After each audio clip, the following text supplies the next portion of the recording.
درود، به چنل خودتون کافه مندم خوش اومدید. شما در حال تماشای قسمت اول سری پادکست های بسکت هستید.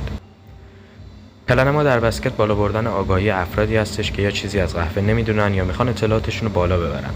ما در هر قسمت از بسکت یک مهمون داریم که در صنعت بار فعالیت میکنه یا فعالیتی داشته. امیدوارم که خوشتون بیاد.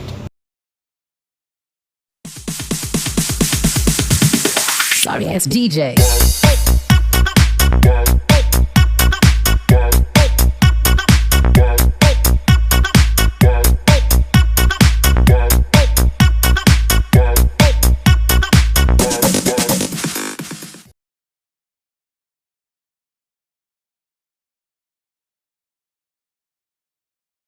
چند وقت داری کار میکنی؟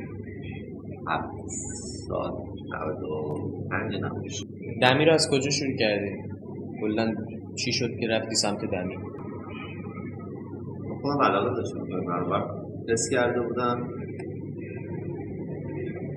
علاقه‌مند شدم و یه تایم من با کافه باریش کار میکردم. خریداری اونجا، باریستای اونجا بود، مدیر اونجا بود، می‌دیدم دمی میزنم، دوست داشتم، دنبال کردم، چون خوندم، گشتم و رفتم به کافه دیگه تیبان. یه تایمی اونجا بودم، اونجا کلا دمی اینا نداشت، هی دنبالش گرفتم، دیدید اون موقع گنیتاش رو خریدم، B6C گرفتم، سرور گرفتم، ایروپرس گرفتم، آروم آروم تتر گرفتم، وسایل گرفتم. بعد خوردیم به کرونا تر و تو 2 سال کرونا خب ما با بچه‌ها یه گروه بودیم میرفتیم جنگل، این برام میرفتیم قهوه دم میکردیم، نشست پادکست گوش میدادیم، مقاله میخونیم.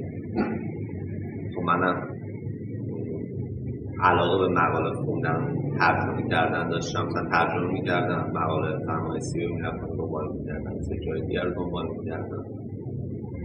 بعد از اون رسید با سعید عبدالنصر کتابی داشت ترجمه میکرد، قهوه اینترنت دونه سرد چیزی، یه تیم مترجم میخواست، منم با تیم مترجمم بودم. یعنی با سعید عبدالنصر همکاری داشتی؟ آره، یه همکاری داخل ترجمه اون کتاب داشتیم. بعد اونم یه همکاری قرار بود داشته باشیم که خب دیگه من گفتم نمیتونم، تایمش رو نداشتم و شروع شد. دم افزار مورد علاقه چیه و چرا؟ و چرا؟ بیشتر فکر کنم هم ایروپرس هم B6C. یعنی نمیتونی از بینشون انتخاب بکنی؟ قهوه چی؟ بهترین قهوه‌ای که داری مثلا فرض بکن. سوالم خیلی کلیه میدونم، ولی جفتش تو هر چیزی میتونی یک کاری انجام بدی. من ایروپرس واسم قشنگه چون قهوه‌ام همون لحظه داره واسه دیگه نمیشه که قهوه‌ام کنترل کنم تا شاید واسم با تصمیم بگیرم نمیشه. تو مسابقات مهمی شرکت کردی یا مقام مهمی داری؟ حتی مقام کوچیک؟ مسابقات رو زیاد دوست دارم، ولی کاپ تیستر سال پیش نفر سوم شد. باریستای زیادی تو این شهرن، حالا من فقط دارم همین شهر مثال میزنم. خیلی اصلا قبولشون دارن، خیلی اصلا قبولشون ندارن. 3 تا باریستا بگو که 100 قبولشون داری، یعنی اگر وارد مسابقه بخوام بشن ندیده میدونی که خب این 100% برنده است. 3 تا از باریستا که اصلا قبولشون داری، یعنی نداری؟ نه خیلی ها رو قبول دارم. خب خیلی اصلا میتونم بگم 90% بچه‌ای که دارن کار میکنن قبول دارن، همشون قبول دارن. ولی سر این که کی میره مسابقه، کی میتونه برندش رو برمیاره خوش کنه، اصلا مسابقه رو ول میکنه. 3 تا باریستا که قهوه گرفتن از دستشون رو دوست داری. سوال سن بازم ترجیح میدم جواب نکنم خیلی، چون تعداد افراد 3 نفر نیست، دوستان 3 نفر رو بگم و بقیه رو نام نبرم. خیلی هست خیلی اکثریت افرادی رشته کار میکنه. یکم از گوستور برام بگو. گوستور چیه؟ چی کار میکنه؟ نقش تو داخلش چیه؟ گوستور والا داستانش اینجور شروع شد که من خب خودم کافه کار میکنم، کافه کار میکردم. موقع خرید محصولات وسایل مصرفی کافه همیشه این مشکل وجود داشتش که برای خودم که تنوع کنم، شهر هم تنوع کردم و مجموعه کرایه بپردازم از شهر دیگه از تهران بخوام خرید کنم. به این افتادیم تو که ما استور را بندازیم یک فروشگاه که حتی نیاز به لوکیشن مشخصی هم نداشته باشه و بیایم تنوع تو شهرمون زیاد. این تنوع اول از پودر هات چاکلت و اینا وایکوم شروع شد، پودریجات از شوینده اکسیتون شروع شد، از سیروپای آفیس شروع شد و بعدش با قهوه‌های جیو و فیلترهای کافه که بتونید دستمون باز باشه. مثلا همین الان من چندین سال خودم با مثلا فیلتر هریو دارم تعامل، یعنی از وقتی با آواکا و کافه و اینا آشنا شدم خب من چقدر دستم بازتر داخل دماوری من میتونم تغییر ایجاد بدم و خریدش سخت. ولی خب ما الان داریم هر کس سفارش بده، امروز سفارش بده یا شب یا نهایت فردا صبح تصمیم می‌گیریم. مثلا هدف گپ استور هم همینه و ما تو کارمون خیلی رسمی نیست. اصلا اسم گپ از اجتماع دوستی اومده و ما با همه مشتری که نمیتونم بگم با همه دوستامون که از ما خرید میکنم رفیقیم و دوست داریم رفیقانو با هم دیگه کار کنیم و بیشتر دور هم گپ بزنیم. بس این گپ از همون گپ اومده یا نه؟ گپ از مثلا هم دوست داشتیم یه چیز گیلانی باشه، گیلکی باشه به اصطلاح که ببینید کلی اسم گشتیم و من پیشنهادم گپ که به معنی همون گپ زدن اجتماع دور همی باشه و چون راهبرد کاری که دوست داشتم ادامه بدم همین شکلی بود رسیم به اسم گپ. پیشنهادش با کی بود؟ خودت پیشنهاد بود؟ گپ و پیشنهاد اولش و خب بعدش بچه‌ها پیشنهاد. چند تا اعضا داره گپ استور؟ چند نفر دارن داخلش کار؟ خیلی زیاده.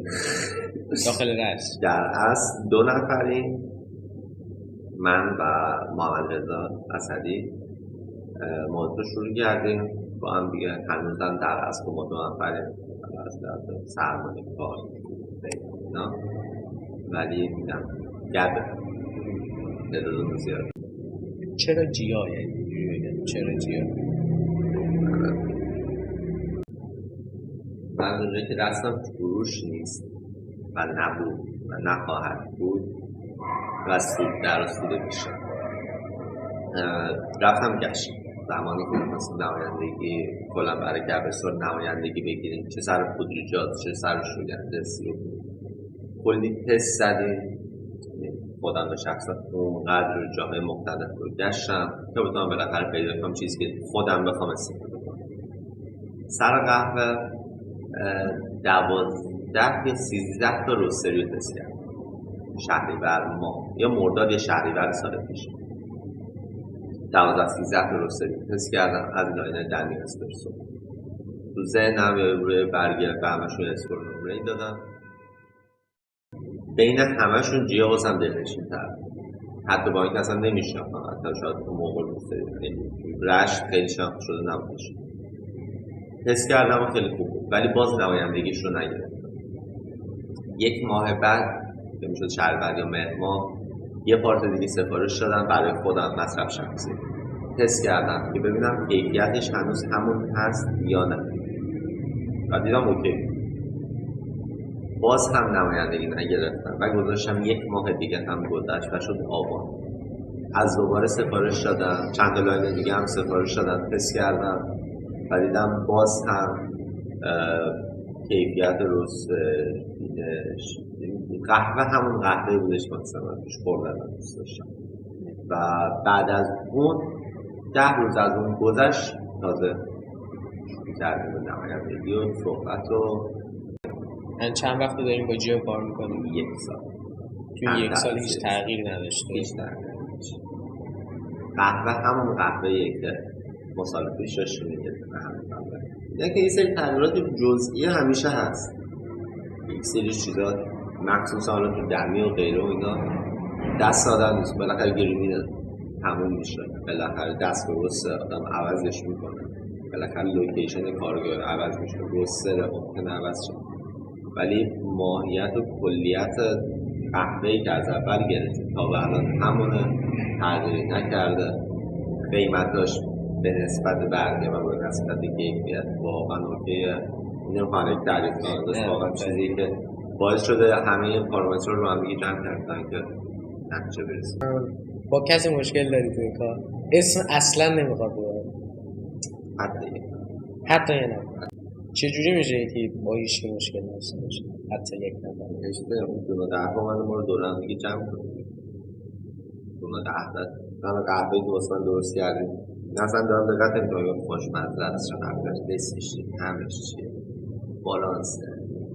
من واقعا بوده بشم گپ بزنم هر جایی میگم قهوه من ما رو دور هم جمع کنیم چیزی نیست که حالا یکی قهوه رو دم کرد یک نفر حالش خوب نبود یا هر چیز دیگه که گارد بگیریم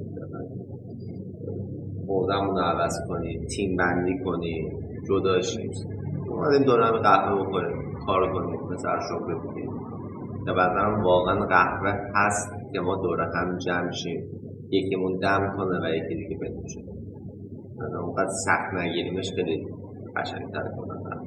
من وقتی می‌خواستم کارو شروع کنم آدمای زیادی بودن که بهم کمک کردن. به طور مثال میتونیم بگیم سهیل زرین خیلی بهم کمک کرد. فرید کسایان خیلی بهم کمک کرد. تو آدمی داری که بگی مثلا اون خیلی بهم کمک کرد. تعدادش رو به همه رو میتونی بگی. نگاه هر شخصی یه واقع‌گرایی رو میتونه بگه. هر شخص حتی از مشتری کارآموز همکار سابکار همه‌شون ناخودآگاه اصلا بدون اینکه بخوای بهت کمک میکنن.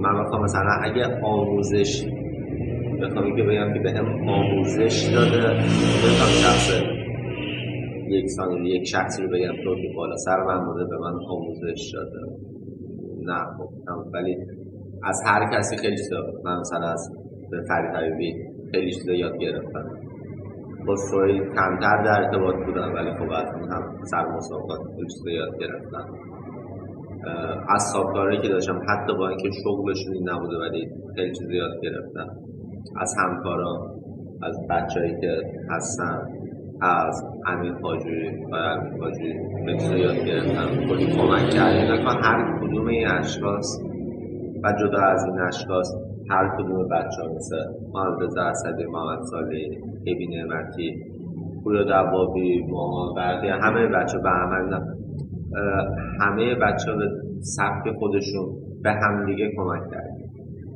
نه که حتما به این معنی نیستش که یک چیزی رو یاد داده باشیم. یک جای دستمو گرفتیم حالا ممکنه یاد دادن باشه ممکنه گجت در اختیار گذاشتن باشه ممکنه همکاری نظر دادن کمک به هر شکلی میتونه باشه. خب همیشه میگم همه افرادی که هستن به یک شکلی به من کمک کردن از خدا حالا بهنام عبدی شاهین حسین زاده خیلی به من یک جایی کمک کردن از حالا اطلاعاتی و علمی و غیر اینا تا شهاب شفیع تا بهمن دارا تا آریا خیلی از بچه خیلی از همه آدم از همه یاد بشن ما با هم همدیگر زیاد دیده بودیم قبلا ولی تا حالا نشده بود مکالممون اینقدر طولانی بشه. بچه ها قبلا راجبت مثلا پرهامینا بچه‌هایی که میشناختم رفیق مشترکمون همشون روی این مسئله اصرار داشتن که یه آدم پر انرژی یه جا انرژیش تموم نمیشه و خسته نمیشه کنارش و امروز هم به این مسئله فکر کنم که واقعیت داره این مسئله. خیلی ممنون به خاطر وقتی که گذاشتی انرژی که دادی. مرسی از تو که برنامه خیلی خفنی باشه مطمئنم که میشه و اینکه موفق باشی و بیشتر دورم دیگه هممون جمع شیم قهوه بخوریم کینه کدورت اخلاقیات شخصی هممون با هم دیگه دوست بذاریم کنار. قهوه از چیز خاصی نیست بالاخره قراره شروعش بریزیم و نمیش و موفق باشه. به پاس چی میگم؟ به پاس قدردانی میگن؟ به پاس قدردانی وقت و انرژی که گذاشتی رستری اون تصمیم گرفتش که یه هدیه خیلی ناقابل بهتون بده. سلامت گرد. مرسی. خود شخصا هم دو تا کلگورو خیلی کوچیک میشه. آقا شرمنده سلامت باشید. تو اولین مهمون بسکت هستی. چکه. آقا روز خیلی خوب.